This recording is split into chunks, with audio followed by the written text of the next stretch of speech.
Hello everybody, SportsBanter38, Coach Carroll here, and we're going to continue the NFL preview for SportsBanter38, and just give you a quick rundown. Last time we did the videos, I believe I did the AFC East and the NFC East, and the video went a little longer than I intended, so I'm going to try to step it up a little bit. I kind of made a little bit of changes, kind of circled some things and try to get everything to go a little more smoothly and a little more quickly. If you haven't already subscribed, please subscribe, like, share, all that good stuff, and let's get some discussion going on some of these videos. My college preview is already in, so that's something we can take a look at as well. But today I'll be doing the AFC West and the NFC West. I'm also going to go ahead and do the AFC and NFC North as well, since I missed a video yesterday. But that will be a separate video. I'll actually start on that one as soon as I'm done with this one, and I'll get this one uploaded, and then I will start that one, and I'll start uploading that one.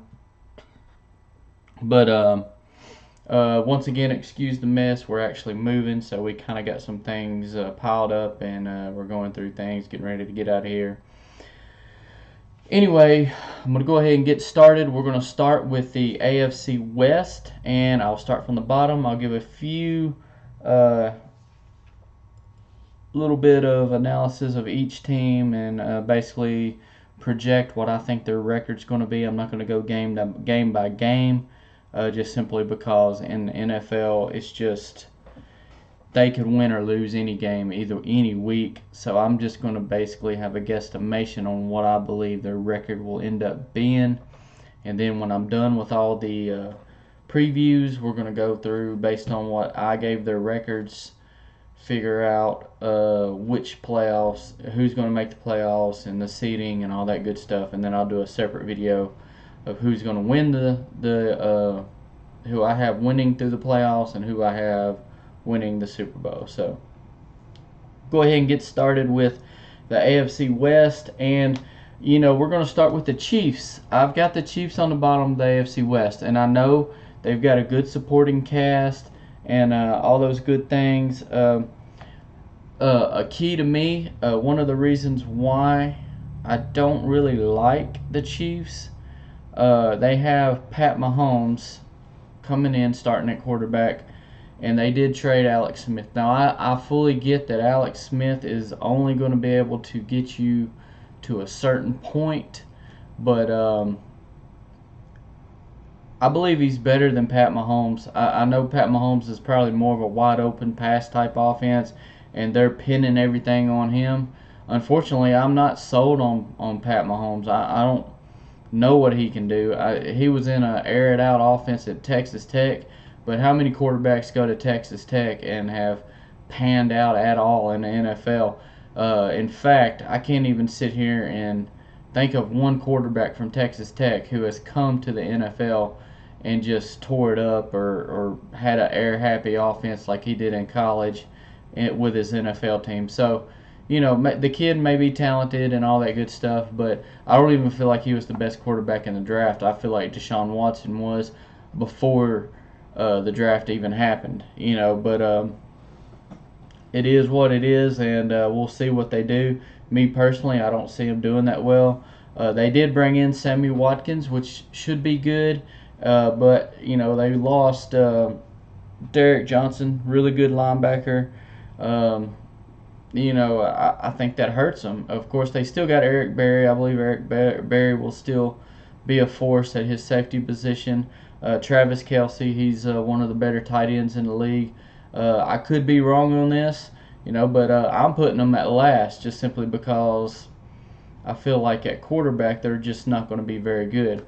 And moving along, we're going to go on up, and the next team I have is, alright, I got depth charts and everything in a magazine I'm looking at. That's helping me keep track of what I'm doing. third in the AFC West, I got the Broncos. Of course, they brought in Chase Keenan to play quarterback. Of course, he came from the Vikings.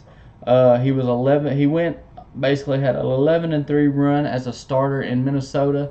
I feel like that was a pretty big that's pretty big news for the Broncos. He's a proven commodity. I know he can win. That's why I got the Broncos over the Chiefs.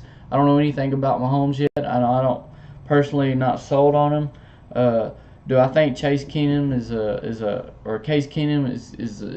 Super Bowl quarterback or Super Bowl champion? No, I don't. But I do believe he can win some ball games, and he has done it.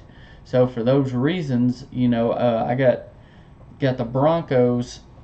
Okay, just real quick, I had the Chiefs at 6-10. I'm gonna have the Broncos at 8-8, and of course they got rid of C.J. Anderson, but they did bring in Royce Freeman from Oregon. He's a good explosive back. Denver over the years has been known to be able to run the ball with their offensive philosophy, the way they block. They don't have massive offensive linemen, but they have guys who can move really well, and that always seems to work for them. So some of the guys like Case Keenum, of course, and then they lost a few guys. Aqib Talib, a good defensive back. Of course, Brock Osweiler. Sorry, tongue-tied, guys. Not a huge deal. But on defense, of course, you got Von Miller. Denver, they've had good defense for a while, for several years. And they'll probably still have a good defense going into this year. I don't believe this team's going to be off the charts or anything like that. But, third in the AFC West at 8-8, I feel like it's fair for now. Case Keenum may not be the quarterback of the future. I'm not really sure on that. But, that's all I'm going to go with on the Broncos right now, just because I want to keep these videos a little quicker. Go through these reviews a little quicker.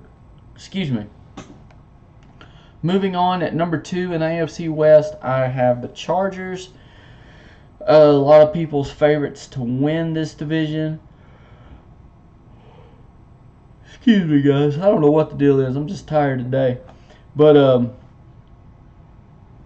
Chargers, of course, you got Phillip Rivers at quarterback. He's always good to put up some numbers. Ken Whisenhunt at offensive coordinator this year. Running back, Melvin Gordon. He had a big year last year. He should continue to have a pretty good year, or continue to be productive. He'll have Austin Eckler basically as a change-up back, which he did real well in that role last year. As far as wide receivers, they have Mike Williams, who has battled injuries. He's a good athlete. He could really help this team if he is able to stay healthy and stay on the field. And of course, their big playmaker will be probably Keenan Allen. He's a good wide receiver. He's had a few good years, and offensively, the Chargers should be pretty darn good. On defense, everything goes with Joey Bosa getting pressure on the quarterback. He should be able to do so, and also Melvin Ingram, who also both Ingram and Bosa both had double digits in sacks last season, so they are going to be able to pressure the quarterback.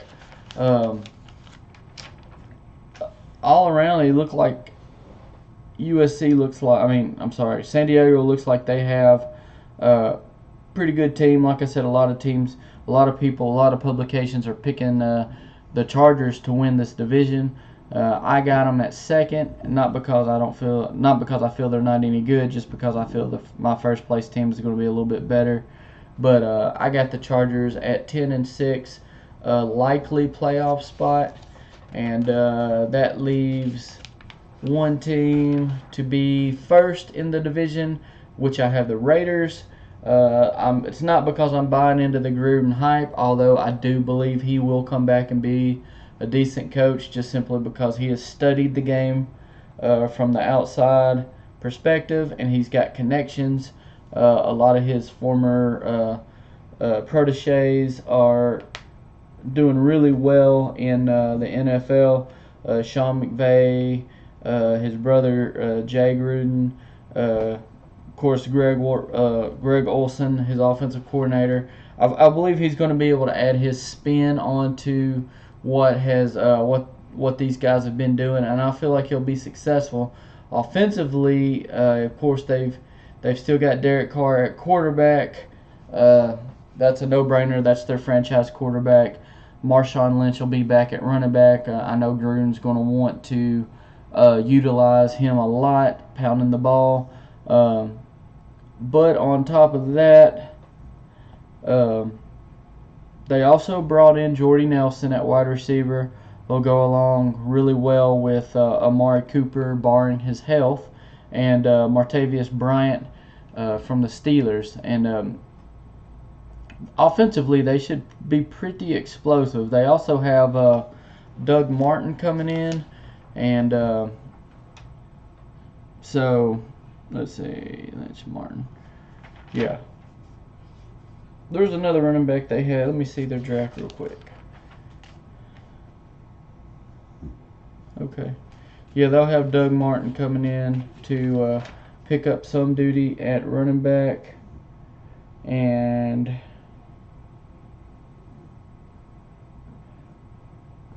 DeAndre Washington, wide receiver. Of course, they got Nelson Cooper, Martavius Bryant. Now going to defense, they've got a really good defense. Their defense should be better this year. Of course, Khalil Mack is a question mark. If there's anything that points down as far as the Raiders are concerned, is his status with the team. From what I'm hearing, he may not even be with the team this year. They're looking to trade him. Maybe they can get one or two other good defensive players. I want to make sure I got my worth out of him for sure. But they got pretty good shot here with what they have coming back. Of course, Whitehead at linebacker. Derek Johnson coming in from the Chiefs at linebacker. That's another big acquisition for the Raiders. I got the Raiders at about 11-5. Give or take, like I said, when I do my playoffs, I'll have a little bit more definitive of a schedule. I'll go through and look and make sure I'm not overlapping on any of the records or anything. Make sure my playoffs make sense. So I don't want you to think I'm just going to be lazy on it. I'm going to actually get this right and get through it. All right, without further ado, we're going to go to the NFC West, and we're going to start with the Cardinals. So just a quick recap on the AFC West. We got Raiders, Chargers, Broncos, and Chiefs. And let's see. 158. All right, so we're starting with the Cardinals in the NFC East, and basically they've lost. I mean, this team has done a complete overhaul. New quarterback, Tyrann Mathieu gone, Carson Palmer's gone. I mean, these guys have done an overhaul. So they've got some okay pieces in place, but overall, this team is they're in rebuild mode. So I'm not expecting a lot from the Cardinals this year. 4-12, 5-11 maybe, but Sam Bradford will be coming in to play quarterback. They still have David Johnson. He's one of the better running backs in the league. Larry Fitzgerald, Hall of Fame wide receiver, more than likely. Patrick Peterson on defense. They have some parts. I'm not going to go too far into this team. Like I said, they're in a pretty big rebuild mode at the moment. But we'll see what they can do this year, and then hopefully they can build off of next year, get some more acquisitions through free agency, and get some more draft picks, and we'll see what the Cardinals can do. But I got them at about 4-12, 3-13, 5 games tops, but probably 3 or 4 games. And going to the next team will be the Seahawks, and same situation actually. They went through a big overhaul. They've lost a lot of players, a lot of experience. Richard Sherman, Jimmy Graham, Michael Bennett. Of course, they still got Russell Wilson at quarterback, Pete Carroll head coach, Chris Carson at running back. These guys, I mean, the whole team overhaul. They lost a lot. Doug Baldwin still at wide receiver. Just looking at the depth chart, Penny is the start. They got Penny penciled in as the starting running back. I'm not sure. You know, Rashad Penny out of San Diego State, and you know he's the big rookie coming out of San Diego State. He had a big year last year. You know, he's talented. We'll see what he can do in the NFL. But usually running backs are able to translate their games over to the NFL better than other positions. So he should be okay at running back with Chris Carson backing him up. So, but I've got the Seahawks at about 6-10, 7-9 at the best. I just feel like they're going to kind of have a little bit of a back season. They're not going to be as well. It's going to be a little down this year. Moving on to number 2, I've got the 49ers. Jimmy Garoppolo, I really like what I saw out of him last season, at the end of last season. I feel like the 49ers are doing what they can to surround Garoppolo with some weapons. Jarrett McKinnon out of Minnesota, he was a 1,200-yard rusher last year. Of course, they got Pierre Garçon should be back and healthy, along with Marcus Goodwin. I feel like they're doing some good things at San Francisco, and they could very well be a playoff team this year. You know, we'll see how that goes. Of course, let's see. Tight end, they got Kittle. On defense, Armstead, DeForest Buckner. They brought in Richard Sherman. That should help out. You know, this franchise, they seem intent on winning and doing what they need to do to win. So, you know, I'm really liking what I'm seeing out of them. I got them at number 2 with a 9-7 or a 10-6 record. A very possible playoff team. And like I said, once I do the playoffs, I'll have more definitive records to see who is and is not getting into the playoffs. But I like San Francisco as a very possible wild card. We'll see how that goes. Moving on, we're just going to go ahead and get to it. Los Angeles Rams will, in my opinion, win this division. They have Jared Cook, Todd Gurley. They brought in Brandon Cooks at wide receiver to help out. These guys, this team is really clicking on all cylinders.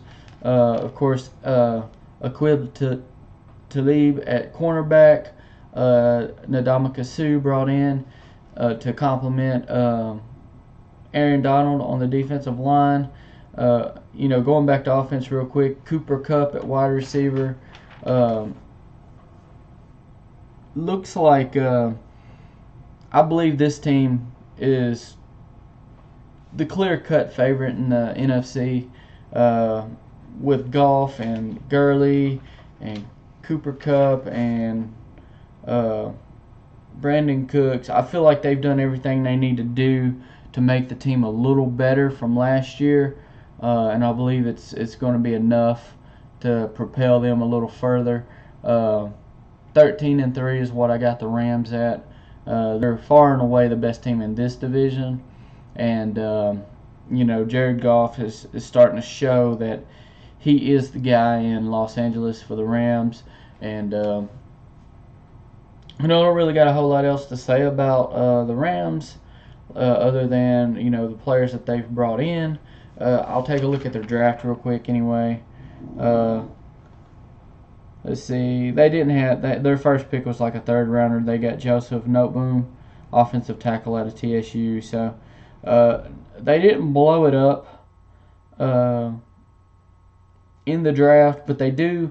One quick note: they got John Kelly out of Tennessee, and he has looked electric thus far in preseason, and it looks like he is going to be able to be the change-up back for Gurley, which he's similar to, not quite as good as Alvin Kamara out of New Orleans. So that's good for that's a good little pickup for the Rams. And for the round they got him in, they actually drafted him in the 6th round at 176 pick. Great value, great draft right there just out of that. Not having a first round for the Rams and being able to pick up a contributor that late just says a lot about the organization and how they're handling things there. Okay, I pretty much covered everything. Tomorrow, the video we will be doing the AFC and NFC South, and that should wrap it up if I'm not mistaken. Let's see, AFC South, NFC South. I believe that will wrap up the videos. Let's see, 2, 4, 6, 8. Yes, that should wrap it up. And I hope you guys enjoyed the video and my preview of the AFC and NFC West. Like I said, tomorrow we'll do the AFC and NFC North, and Friday I will be able to get up my playoff video and who I believe will ultimately make it to and win the Super Bowl. If you like the video, please like and share and subscribe. I really do appreciate you guys watching, and that's all I got. I hope everybody has a wonderful evening, and I hope you I look forward to interacting with you guys and talking about some of these previews and what we got going on. Anyway, everybody have a great night, and I will talk to you later. Coach Carroll in SportsBanter38 is out.